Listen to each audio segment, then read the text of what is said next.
So what are some of the biggest issues that are killing visibility with your Google business?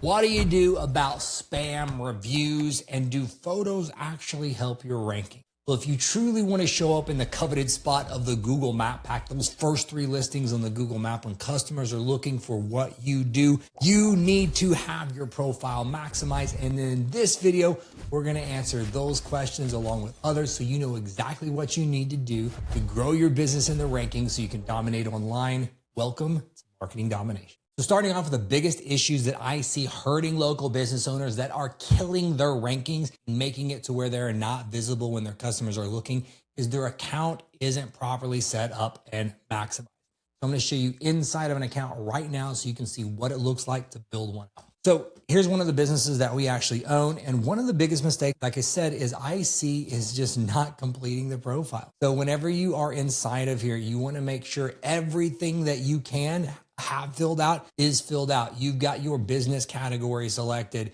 You've got your description filled out, everything from opening date, the messaging number, the website, your social profiles, service area, hours, any of these other things that you can fill out, payment information. You need to make sure that this is properly filled out. The most common one that I see that is truly killing the visibility though is this section right here, and it is choosing the proper category. So with your Google business profile, it allows you to select multiple categories, but you need to have one that is set as your primary category. And so how to find the one that's most relevant to you is there's a couple of different ways. One is you can just Google search yourself and see what your competition is doing and see who's currently ranking for that keyword and what they are doing. So for example, if I just went to IV therapy near me, here's a Google search that we did. Well, of course, we're number one. We've got the map pack ad and the ad right here. But look at this. What you could do is, let's say we weren't, is we can look at what category other people are doing in our area. And just because they do it though, doesn't mean it's right. And this is a perfect example of why you need to do this and why optimization is an ongoing process. So if we looked at IV therapy, for example, we can see our primary category is set to IV therapy services. And in the second place competition, theirs is set as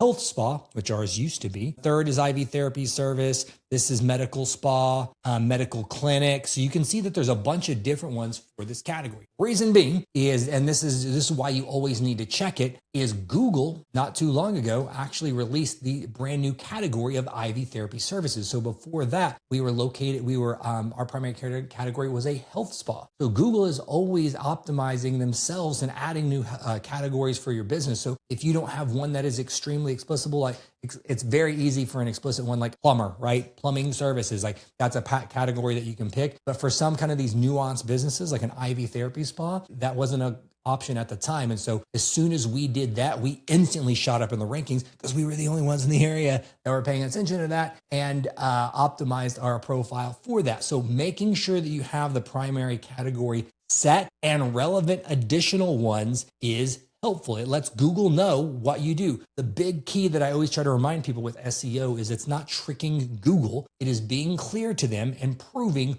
why you should rank where you want to rank. And so how we can be clear is clearly tell them what's the main service and additional services that we provide by selecting the primary category and the proper secondary category. So what you can do is you can actually go through and see, we're actually the only ones in the area that have multiple categories selected. So what you can do is you can go through here and you can look at your competition and you can see what their categories are set. Like this one right here is a medical spa, and then just using us right here as an example, you can click and you can see that we have IV therapy services, we have health spa, medical lab, medical spa, wellness center, all of those selected. And so you can go through here and do it manually. But one of my favorite tools for optimizing your Google business profile is GMB Everywhere. So why I like this is because one, they do have a free version. I have the pro version that does unlock a little bit more features, but it's got really good features like help to find categories. And it's got this category finder. There's a couple of different ways that you can do it. One is you can just like plug in your website.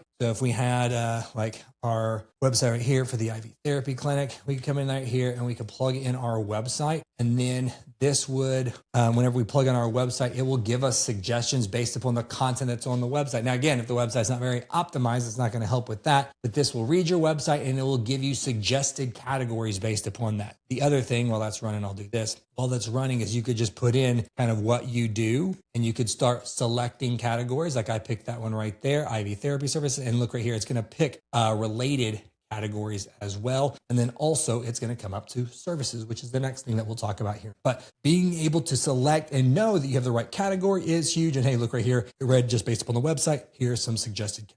So this is an awesome tool to help you do it. Super quick. They have a free version. So it's a great tool to help get you started to make sure that you have those proper. The other thing with optimizing it is your services that you provide. Right here, you can see these services and the descriptions that we have inside of there. What you can do for that, for finding recommended services, is this same exact tool. As you can see, related services based upon what you provide. This is another section to where I see a lot of business owners just completely not even fill this out, or they'll put just a few services inside of here. The more of these that you can fill out, the better. And again, the more details you can give it, the better. So we try to give you're allowed up to 300 characters for each description. We do this for our clients when we're optimizing their profiles. We want to select all the relevant services that they provide and fill it out completely. That's one of the biggest secrets to optimizing things for search, is just doing the work. Just fill it out completely. So many people just don't even do the basic things, and they're frustrated why they're not seeing results. But making sure that we have these services completely filled out. And again, we can use GMB everywhere for that. Or whenever you come inside of here, you can just start to select services. You can add a custom service and just type in what the individual services are, just based upon the main things that you provide. But the thing that I see most that is killing small business owners from not showing up in the map, they didn't even set up their account. It's not optimized.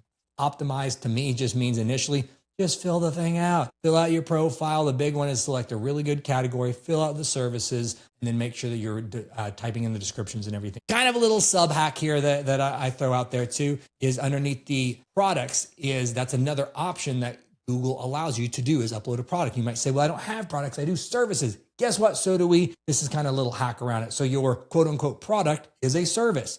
And so what you can do is you can have your product set up to where then you make your product be a category of services. You can put a description in here, which it allows you up to 1,000 words, upload an image, and you can link it to a specific landing page for that service. We found by doing this for our clients, it just helps to, again, optimize it, because good SEO is just being clear and proving to Google why you should rank where you want to rank. And there's no more secret than that. So the next thing is, how do I beat spam listings in my area? This is something that we've personally seen in one of our markets that we serve in the Tulsa area.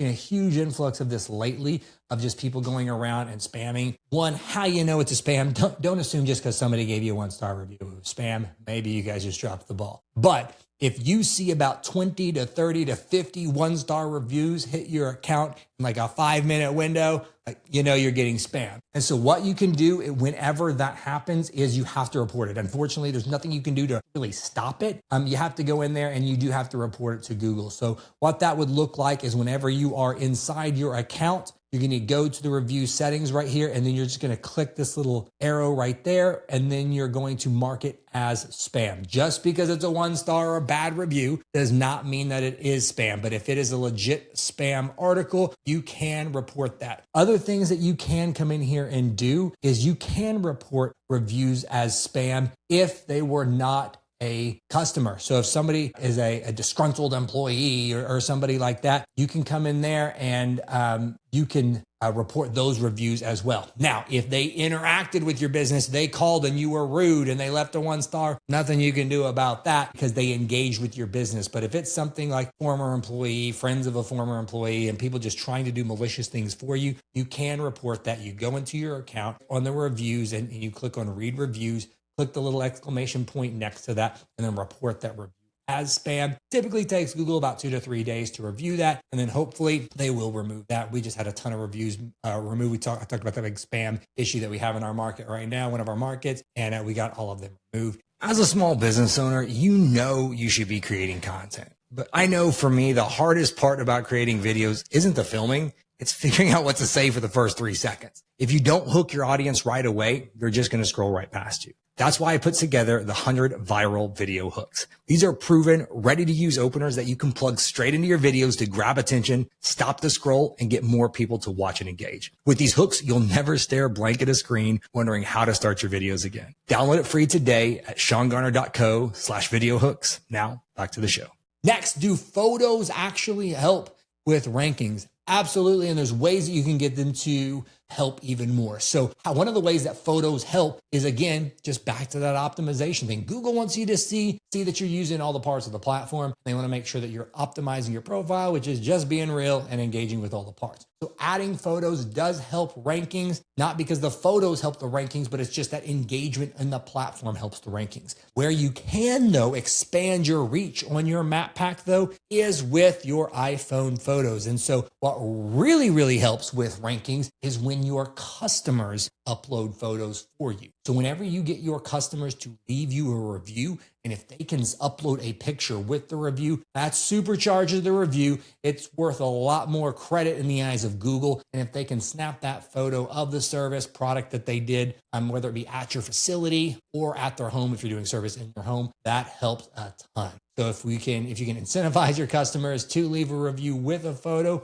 highly would recommend it. But you as a business owner, at a minimum, should be uploading photos to your Google business profile at least on a monthly basis, or as soon as they're relevant. I know there's lots of tools and platforms, like whenever a job finishes, that you can upload the photos automatically from that. Highly recommended. Make sure you are doing that. Next question is, should I have multiple locations listed? And this is a great question. And the answer is yes, if you can, but it's more difficult than you think. So if you have multiple areas that you serve, you need to realize that your Google business profile is not going to have that big of a reach. Typically, what we would recommend is anywhere from 15 to 20 miles. That's really difficult to rank outside of there. Now, if it's not in a competitive industry, you can do that. But if it's in a really competitive market, that is a really larger city that's very densely populated, like a Dallas, a Miami, an LA, New York, something like that, it's not going to go further than a couple of miles. So if you want to expand the reach of that Google business profile, you need to have multiple listings. So in order to get multiple listings, it's not as easy as it used to be. It used to, you just tell Google your address, it would mail you a postcard, you type in a code, and then you would get that listing verified as a location for the map pack. But as the saying goes, marketers ruin everything. So because everybody was spamming, creating multiple locations, they stopped that. So now the verification process is a lot more difficult. Typically, you have to do a video review through Google Maps. I've even seen some clients now have to review with like a live Google Meet listing. So reviewing it is, you're going to have signage. You're going to have to prove you can access service, staff areas only, showing yourself unlocking the front door, having access to the back end, your nameplates and everything on the business, if it's like a big business suite type place. So it's difficult to do, but you can do it. It is absolutely worth it. We've got clients in very competitive markets to where we get them to open up multiple Google business locations. So that way it helps to expand their overall search and their reach with it. Because like I said, if you're really lucky, you're going to be ranking in that top 3 of the map pack within that 15 to 20 mile radius. But if it's super competitive, you're not going to. So if you want to expand your reach and your rankings, you need multiple locations. If you can, I would recommend it, but it is difficult to do and prove. Side note, I'm not advocating for this, but you don't necessarily have to sign a lease for a place in order to do it. You just maybe can have a really good friend or some type of partnership thing set up, because all you need, just got to get the listing approved. And then unless you're making any big changes that would trigger a re-verification, like changing the name, updating the primary category to something brand new or anything, you don't really have to worry about that too much about having to trigger a re-verification. But business is set. Very much would recommend just doing something like that to get those other rankings going. But whenever you have that now, everything that you're doing has to be done twice. So you got to get reviews in 2 places. So if you're not getting a ton of reviews, well, now splitting your reviews into multiple locations is going to be a little bit more difficult for you to continue to grow. But if you're a business that's doing a ton of volume and you want to expand into other markets and do it, it's going to help you a ton for ranking in more places in the map pack. The last part is, should I respond to every review? What if I get some 1-star reviews, or do I need to respond to everyone? How quickly should I respond? Yes, absolutely. What we typically do for ourselves, our businesses, and our clients is we want to create some type of automation to help with this, because again, we want to show Google that we're using a platform and that we do respond. We are interacting with our accounts. So what we will typically do is we'll work with some type of like AI chatbot tool that we use to make sure that it is responding to every 5-star review with like kind of this predetermined tone that we've created, making it unique. We want to respond to the 5 stars automatically because that's great. If so, we can kind of train our response to include the cities that we want to rank in or the services that we provide, because that does help to have that terminology in your review. But we don't want to respond to anything 4-star or below automatically. We want to have that one be manual, because one, as a business owner, I don't want to just auto respond to especially a 3 or 4-star. I want to reach out to that customer, find out what the issue is, do some internal investigation. Like, hey, did we really drop the ball here? Was the employee mess up, or maybe the person that was just coming in had a bad day? I want to reach out to that person, because I tell you this, a lot of times when people leave bad reviews, one, if it's a 4-star, they might not have realized how much that could impact the business. And if you reach out to them as the business owner, I have seen and personally had dozens of those 4 stars bump up to 5 when the owner just reaches out and say, hey, I noticed it was only a 4-star and we really strive to give a 5-star experience. Tell me about your issue. And then just having that conversation with them afterwards, and they've had the chance to have been heard, just ask them, man, well, thank you so much for sharing that feedback with me. We would love the opportunity to serve you again. If we feel like we've resolved this, I would love it if you could update your review and give us the 5-star service that now you've seen from this. Or again, if it's a service where they're coming in multiple times, next time ask them to update it so you can show them that 5-star service. Now, when it's 2 1-star services, I think about this whenever I look for a business. So whenever my wife and I were wanting to go out to a restaurant, we always want to look and make sure to find the one that has the really good reviews and lots of reviews. And I, as the business, because I'm a business owner, when I'm looking at it, I obviously want to see lots of the 5 stars and everyone having a good experience. But what I want to see, how do they handle the 1-stars? So I'll typically instantly just click on it, and I want to look at all the 1-star reviews, because I want to see how people are responding and engaging with those. Because as a business owner, the 1-star reviews, yes, they suck and they hurt, but how you respond to those is going to impact more than the 5-star, in my opinion. Because if you look and you see, think about this. If you see a 1-star review where this customer is just ripping the place, complaining about every single thing that's on there, and then you see the business owner get on there and have this huge, long response on why they were a horrible customer, they were super rude, and they've got like this huge rant, and it just looks like they're arguing. It doesn't look good for the business owner. But if you had a 1-star review come in and you respond professionally and in a way that, again, admits if you're wrong, you drop the ball, you admit it, but you can professionally call out customers in a short, to the point way that doesn't look like you're upset and emotional about it. I think that helps you a lot as a business, because it shows that as a new potential customer looking at it, you're just looking at this review like, oh, wow, this person was just a bad customer. They're just having a bad day. Oh, they're being crazy, obviously. And so how you respond to those 1-stars is key. There's no point in arguing with people on over reviews in that review thread. There's only one response that's allowed, so you can't have a whole conversation. So the best thing to do is respond to it in a way knowing that future people are going to see it. Don't think that you're going to win an argument or prove a point with the customer that left that review. You can reach out to them personally or directly if that's the issue. But if you're trying to make sure that you win future customers from this going forward, leverage it the right way and respond to it. So responding to Google reviews is huge, but for a lot of people, they don't know what to say to even ask for a review. So guess what? That's why we have the Google review scripts that we've created. You can go to our website at SeanGarner.co/review scripts. And on here, this will give you the exact framework that we use to get our clients hundreds of reviews on Google. It's going to give you an initial message that you could send out to former customers and friends and families right now to start collecting reviews and kind of get a jump start. And the exact sequence that we use, the 3 email, 3 SMS sequence that we've used for our clients to get them hundreds of reviews to ranking online as number 1 in the map pack. So if you want that, go to our website, SeanGarner.co/review scripts. Start applying this today so you can get more reviews for your local business so you can grow and dominate. Thanks so much for checking this out, guys. We do this every single week on the Marketing Domination Podcast. And if you want us to implement these strategies inside of your business, love the opportunity to talk to you. Go to our website, SeanGarner.co, after you download those review scripts, and book a call with me. We'll do a complete audit. Personally, I will, over your marketing, over your SEO, over your website, see how it's performing, look for blind spots, show you exactly what you need to do so you can grow and dominate online so you can serve people you're called to serve. Have an awesome day, and we'll talk soon.